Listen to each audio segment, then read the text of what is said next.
Bismillah, Assalamualaikum warahmatullahi wabarakatuh. Alhamdulillah, hamdan katsiran thayyiban mubarakan fih, kama yuhibbu rabbuna wa yallah. Asyhadu an la ilaha illallah wa asyhadu anna Muhammadan abduhu wa rasuluh, la nabiyya ba'da, amma ba'du. Lanjut ke pembahasan kita di pertemuan kita yang keempat, insyaallah ya, pertemuan yang keempat dalam ilmu shorof. Kita akan bahas tentang sighah. Nah, mungkin kemarin Antuna ketika atau di penjelasan video sebelumnya yang sudah Anda revisi, di sana aja tentang misalnya ilmu shorof itu apa? Yaitu ilmu yang membahas sighah kalimat. Nah, mungkin Antuna sama ini dengar sighah saja, tidak Anda artikan maksudnya sighah. Nah, di sini kita akan membahas apa itu sighah. Jadi supaya kenapa Anda tidak langsung membahas bagaimana cara merubah dan merubahnya? Karena Anda ingin Antuna tahu dulu istilah-istilah dalam bahasa Arab, dalam ilmu shorof. Istilah-istilah dalam ilmu shorof, supaya nanti untuk membantu penjelasan yang pada materi berikutnya. Jadi ketika misalnya ketika membahas misalnya ini wazan aslinya seperti ini dan mauzunnya begini, misalnya ini sighahnya aslinya begini dan diubahnya jadi begini. Nah, seperti itu supaya Antuna faham dengan maksud-maksud atau istilah-istilah yang akan sering kita dengar dalam ilmu shorof. Nah, istilah yang pertama setelah istilah itu adalah sighah.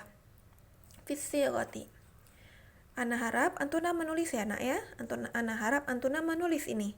Karena Ana tidak akan share filenya.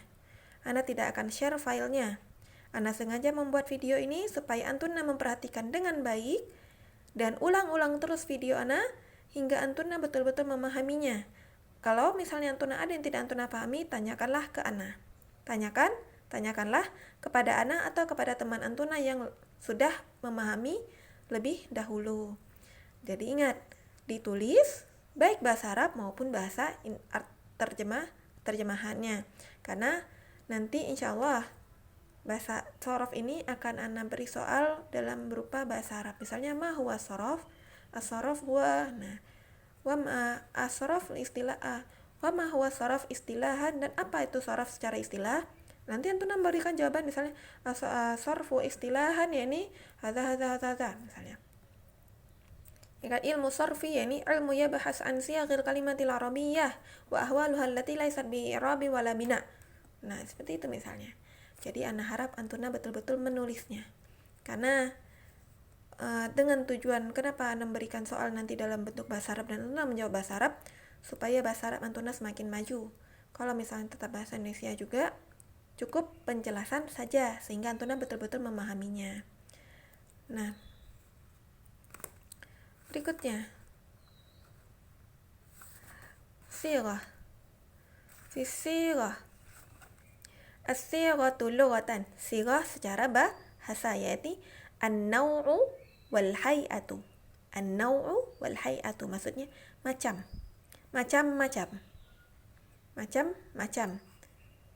Nau'un ini jenis. Hay'ah ini juga macam. Maksud jenis dan bermacam-macam.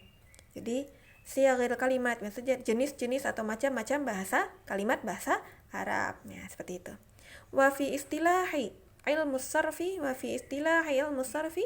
dan secara definisi ilmu shorof, sighah ini apa? Gitu. Sighah secara definisi, secara istilah ilmu shorof adalah nau'un taghayyiratil kalimatil arabiyyata ala syaklin khasin lima'anin maksudatin. Yaitu contoh macam-macam perubahan itu jenis perubahan kalimat bahasa Arab.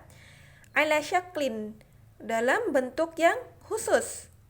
Ala syaklin khas dalam bentuk yang khusus, yaitu atas bentuk yang khusus, lima'anin maksudatin untuk makna yang dituju. Maksudnya makna yang diinginkan. Jadi ini adalah jenis perubahan bahasa Arab, kalimat Arab atas syaklin, yaitu bentuk yang khusus, bentuk yang dikhususkan untuk makna-makna yang diinginkan. Itu jadinya tuh, jadi dia tuh perubahan itu jenis-jenis perubahan ya, karena bentuk-bentuknya yang dengan bentuknya yang khusus tiap perubahannya.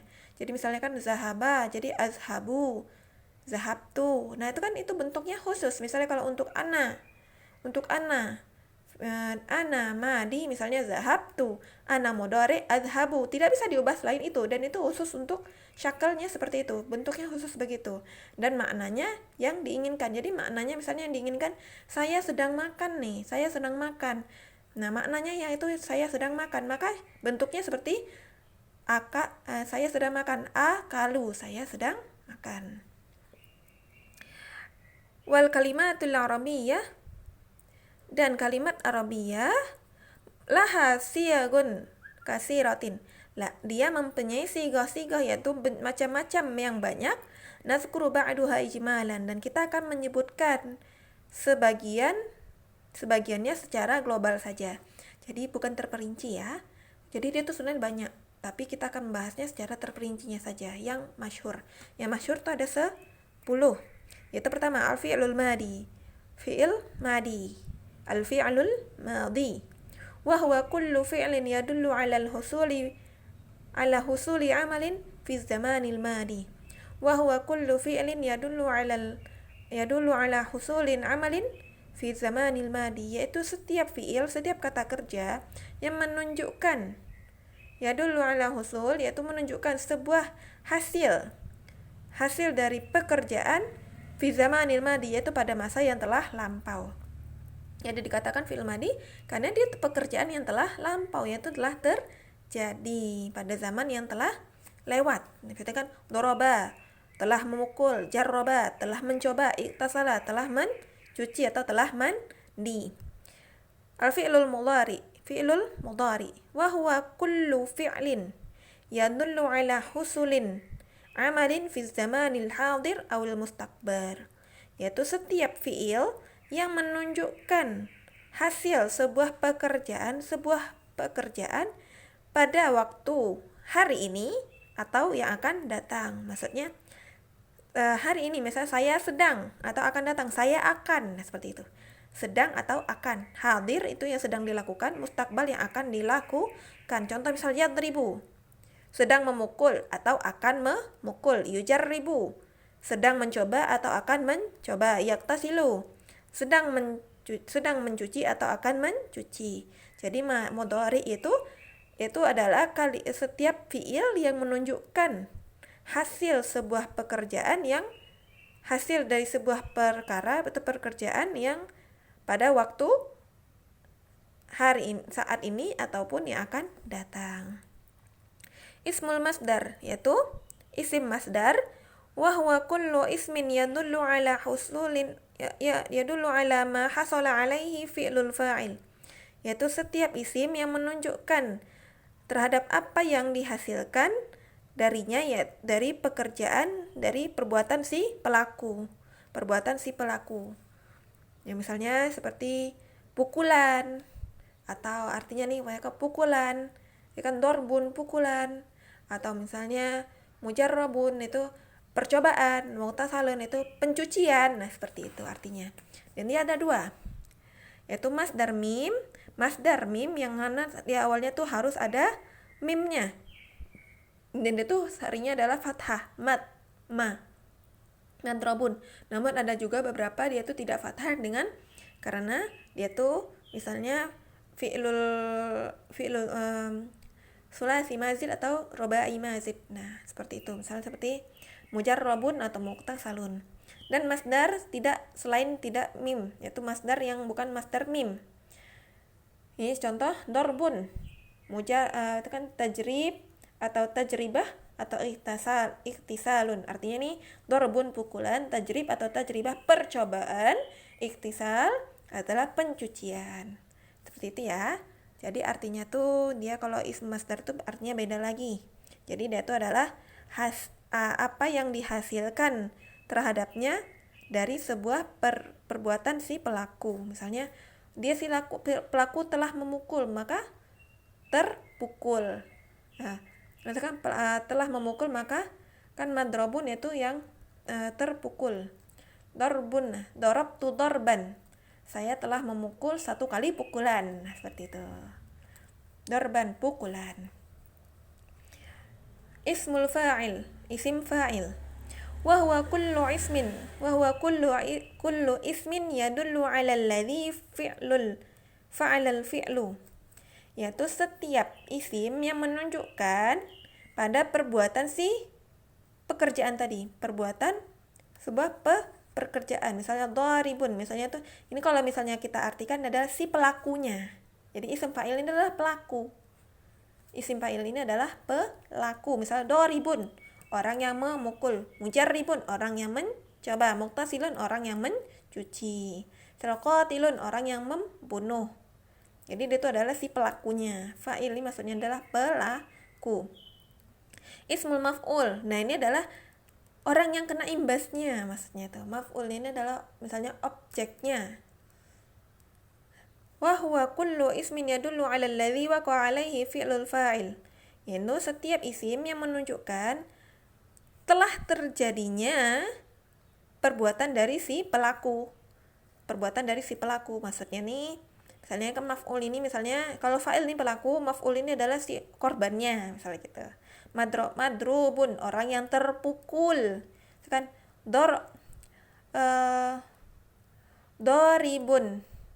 Doribun, madrubun. Dorib artinya orang yang memukul, madrub adalah orang yang terpukul. Orang yang terpukul. Atau mujarrabun, orang yang dicoba. Mujribun itu kan orang yang mencoba, ini orang yang dicoba. Muqtasalun itu yang dicuci, kalau ini yang mencuci. Fahimtuna? Nah seperti itu. Jadi fa'il ini adalah si pelaku, kalau ini korban. Contohnya seperti itu aja. Jadi mudahnya dulu ya.